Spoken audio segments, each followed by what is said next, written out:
राजधानी तेहरान में America Israel के ताबड़तोड़ हमले जारी हैं और इसी से जुड़ी एक बड़ी खबर आ रही है। ईरान के करीब 12 शहरों में ताबड़तोड़ हमले हुए हैं। बीते कुछ घंटों में कई जगहों को निशाना बनाया गया है और मेहराबाद हवाई अड्डे के पास उठता दिखा धुआं।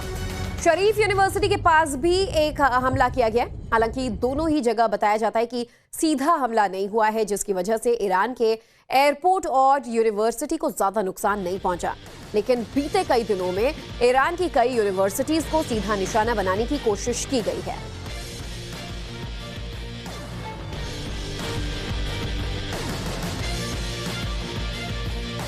तो डोनाल्ड ट्रंप की ईरान को एक और धमकी सामने आई है। हॉर्मुज़ स्ट्रेट को जल्द खोले ईरान। ट्रंप का कहना है कि अगर ऐसा नहीं हुआ तो पावर प्लांट पर हमला होगा। मंगलवार रात 8 बजे तक ईरान पर जोरदार हमले शुरू कर देंगे। वहीं ट्रंप ने मीडिया से कहा है कि मंगलवार तक समझौता हो सकता है और अगर नहीं हुआ तो हम वहां सब कुछ उड़ा देंगे। और अमेरिकी राष्ट्रपति डोनाल्ड ट्रंप ने कहा है कि ईरान के साथ मंगलवार तक समझौता हो सकता है और उन्होंने ये भी स्पष्ट किया कि अगर ऐसा नहीं हुआ तो अमेरिका बलपूर्वक कार्रवाई करेगा।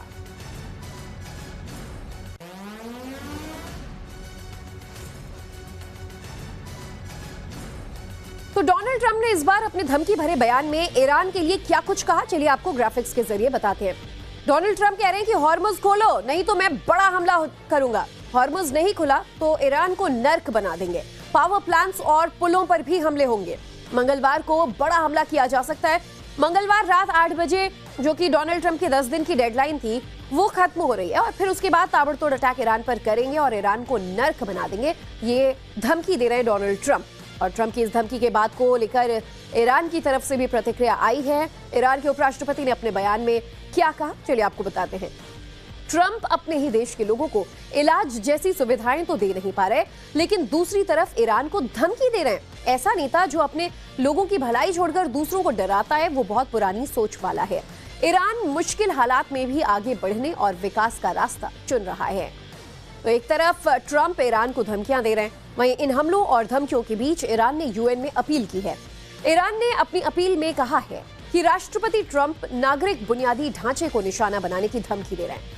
ये सीधा युद्ध अपराध है और का इरादा और नागरिकों को आतंकित करने की कोशिश है। अंतर्राष्ट्रीय समुदाय तुरंत इस मामले में दखल दे और अगर देरी हुई तो हालात बिगड़ेंगे। तो जंग का लगभग आज 38वां दिन है और ऐसे में चलिए क्या कुछ जो परिस्थितियां देखने को मिल रही हैं, इस पर चर्चा करने के लिए एवीएम के श्रीवास्तव सर, रक्षा विशेषज्ञ हमारे साथ मौजूद हैं और रिटायर्ड कर्नल यूएस राठौर हमारे साथ मौजूद है। दोनों का ही बहुत बहुत स्वागत है।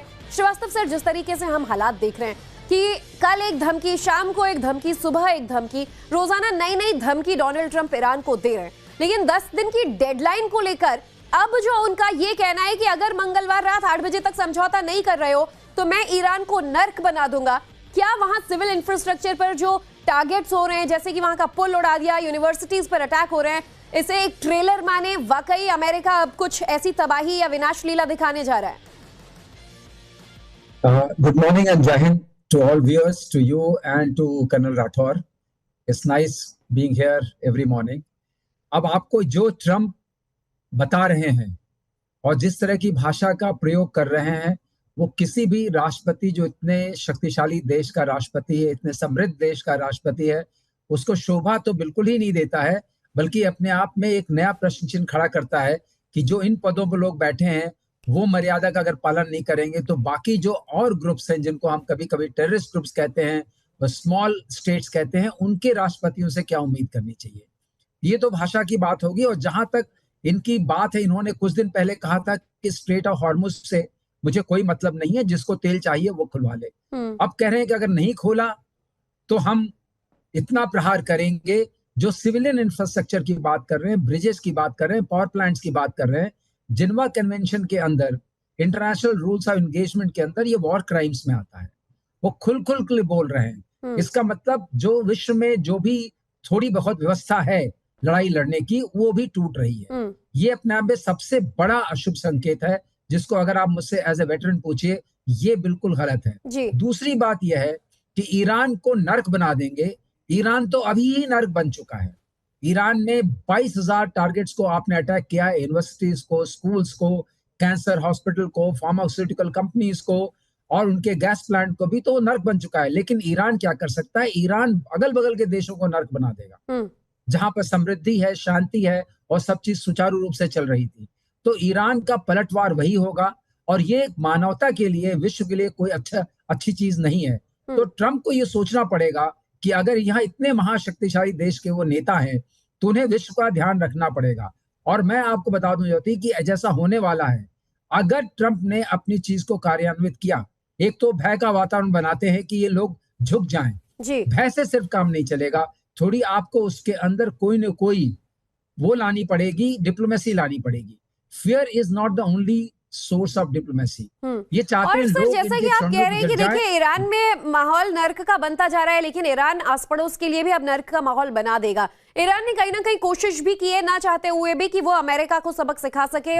राठौर सर, जिस तरीके से अब स्ट्रेट ऑफ हॉर्मुज से तो उन्होंने एक उथल पुथल मचा दी ग्लोबली, अब जो दूसरा रास्ता था जहां से तेल घूमकर जाने लगा, यानी कि वो रेड सी का, अब यहां पर भी हुती अटैक या दूसरे तरीके से, एक तरीके से विद्रोह की तैयारियां शुरू हो रही हैं ताकि मुश्किलें और बढ़ती चली जाएं। जी हाँ ज्योति, ऐसा है कि हॉर्मुज बंद होने के बाद सऊदी अरेबिया की कैपेसिटी है कि वो रेड सी के पोर्ट से वो कच्चा तेल दे सकता है, क्योंकि उसके पास ईस्ट वेस्ट क्रूड ऑयल की पाइपलाइन है जी। लेकिन अब हुती के एक्टिव होने के बाद ना तो बाबले मंदब में कोई शिप घुस सकता है, ना वहां से बाहर आ सकता है। और उसकी वजह से जो उम्मीद की जा रही थी कि यूरोप को तेल चला जाएगा वहां से सुएज कैनाल होकर के, वो नहीं जाएगा। और जैसे ज्यादा हमले बढ़ेंगे वहां पर और भी प्रॉब्लम आएगी। तो बाबले मंदब हॉर्मुज के बाद एक और भी फ्लैश पॉइंट बनने जा रहा है। लेकिन यहाँ पर एक चीज मैं कहना चाहूंगा कि पूरी दुनिया ट्रंप वर्सेस ईरान मैच देख रही है और ये चलते हुए आज 38वां दिन हो गया है। किसी ने शांति की पहल नहीं की, न रूस कुछ कहता है, न चीन कुछ कहता है। तो किसी ने तो करनी चाहिए। अगर नहीं होगी तो ईरान कितने दिन तक मार खाएगा? सर, ईरान ने यूएन का रुख किया है, क्या कोई इंटरफेरेंस होगा? अब इंटरफेरेंस के बगैर कैसे होगा? जो बाकी थर्ड पार्टीज हैं, ये पूरा विश्व समुदाय है, ये वहां से ट्वीट करने से तो काम नहीं चलेगा। अब उन्हें आना चाहिए सामने, कुछ ट्रंप की मानो, कुछ ईरान की मानो, कम से कम एक समझौता तो कराओ। जिस तरीके से आप एक कमजोर नेशन को मारे जा रहे हो, आखिरकार ईरानी सफर करेंगे, रिजीम का कुछ नहीं होगा। बिल्कुल सही कहा आपने सर, और कहीं ना कहीं अब एक मिडवे सोल्यूशन आ जाना चाहिए, क्योंकि महीने भर का वक्त हो चुका है और अब ऐसे में जो हालात है वो किसी भी मुल्क के पक्ष में फेवरेबल बिल्कुल नजर नहीं आते हैं। इधर अमेरिकी फाइटर जेट पायलट के रेस्क्यू को लेकर अब ईरान का एक बड़ा बयान सामने आया है और इसी से जुड़ी इस वक्त की बड़ी खबर, फाइटर जेट पायलट के रेस्क्यू पर IRGC ने भी अपना बयान दिया है। कहा है कि रेस्क्यू ऑपरेशन को लेकर ईरान बड़ा दावा कर रहा है। अपने ही सैन्य विमानों और कर्मियों पर अमेरिका ने बमबारी की। जिन विमानों को ईरान ने गिराया उन्हीं पर बम बरसाए। ट्रंप की शर्मिंदगी है ये, खोखली छवि को बचाने के लिए वो हमला कर रहे हैं। और देखिए बड़ा बयान ये सामने आया। आपको बता दें, दरअसल शुक्रवार को ईरान ने अमेरिका के अजय योद्धा यानी F-15 फाइटर को मार गिराया। इसके बाद उसका एक पायलट ईरान में गायब हो गया था और उसे लेकर कल ट्रंप ने दावा किया कि अमेरिका ने उसे अपने खोए हुए पायलट का रेस्क्यू कर लिया। ये एक तरीके से वर्चस्व की जीत थी कि ईरान में हमारा पायलट गिरा और वहीं पर दिन दहाड़े हम जाकर अपने पायलट को सुरक्षित ले आते हैं। लेकिन अब इसी पायलट के रेस्क्यू को लेकर ईरान ने यह बड़ा दावा कर दिया है।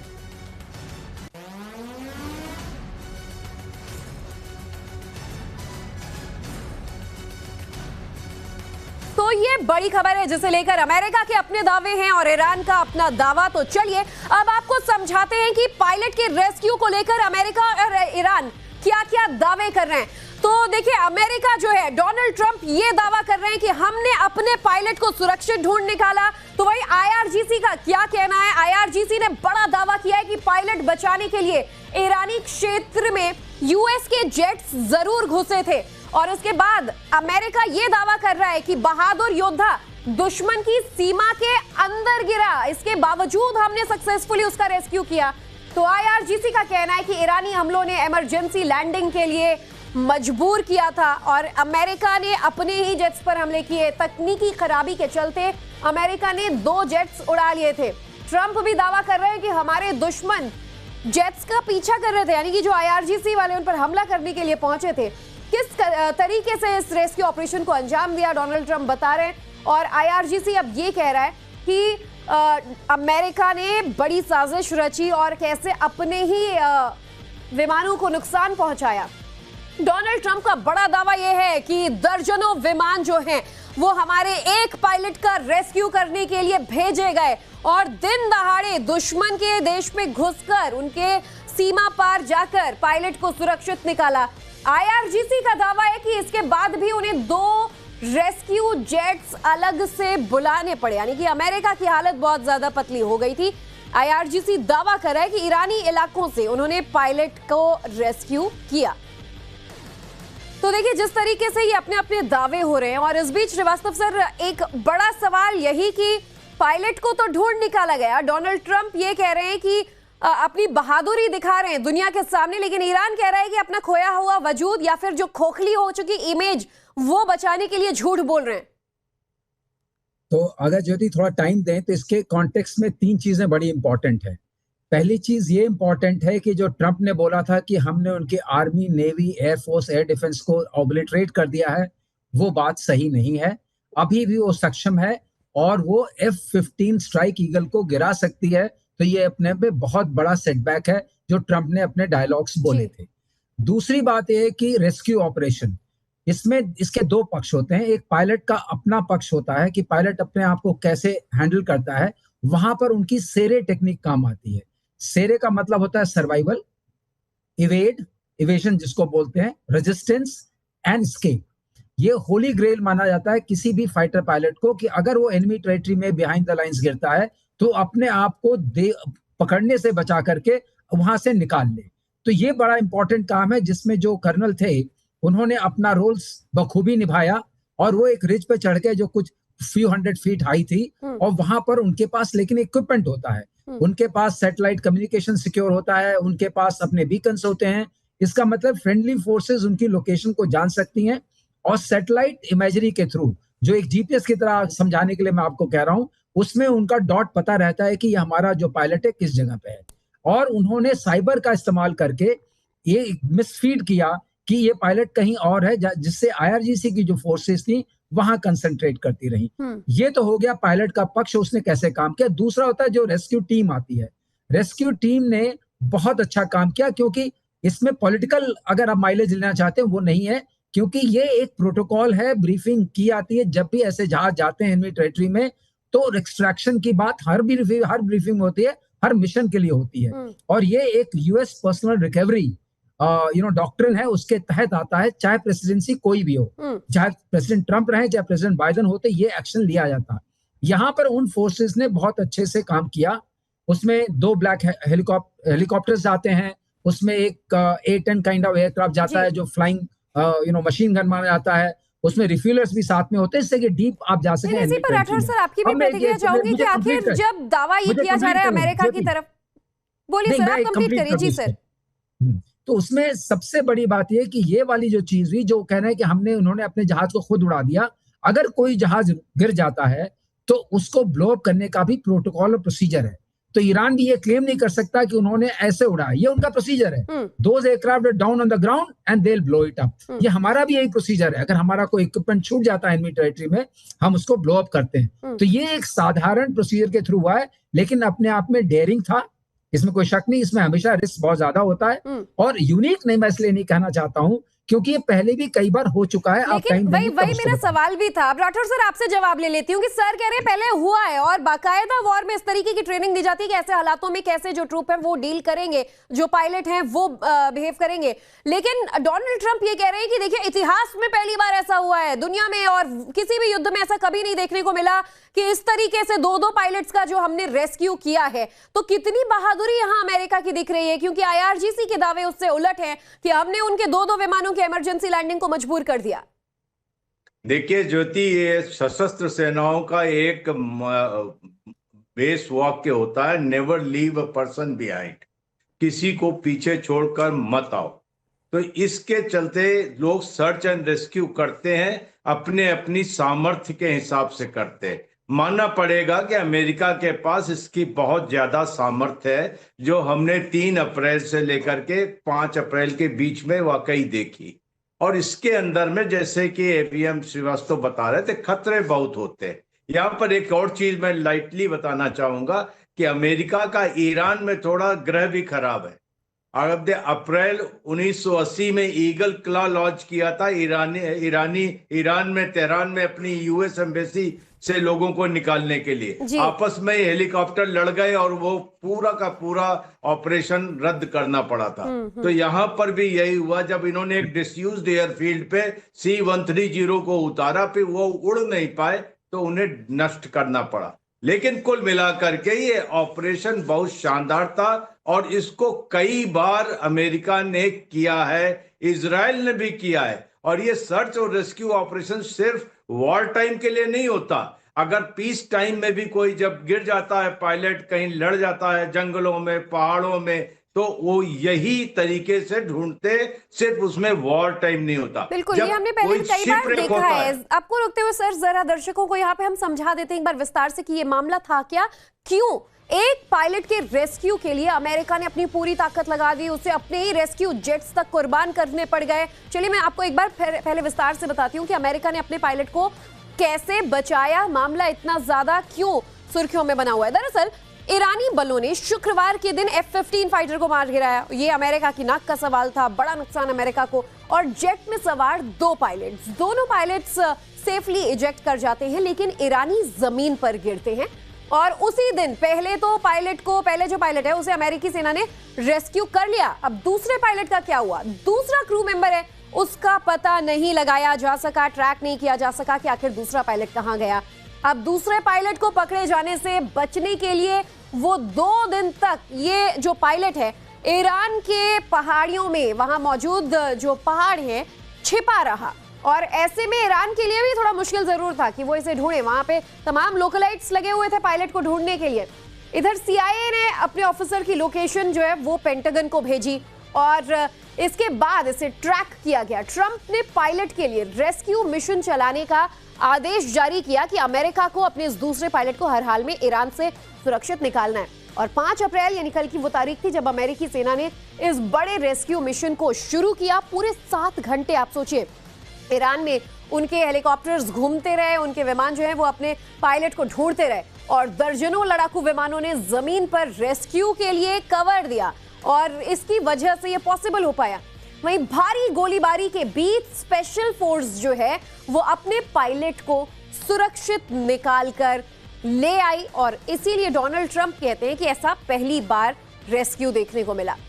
लेकिन एक तरफ जहां IRGC अमेरिकी विमान को मार गिराने का दावा कर रहा है, वहीं ईरान की जमीन पर गिराए गए F-15E फाइटर जेट के दूसरे क्रू मेंबर को भी अमेरिका खोज निकालने का दावा कर रहा है। और अब आपको बता दें कि अमेरिकी सेना का अपने पायलट को लेकर क्या दावा है।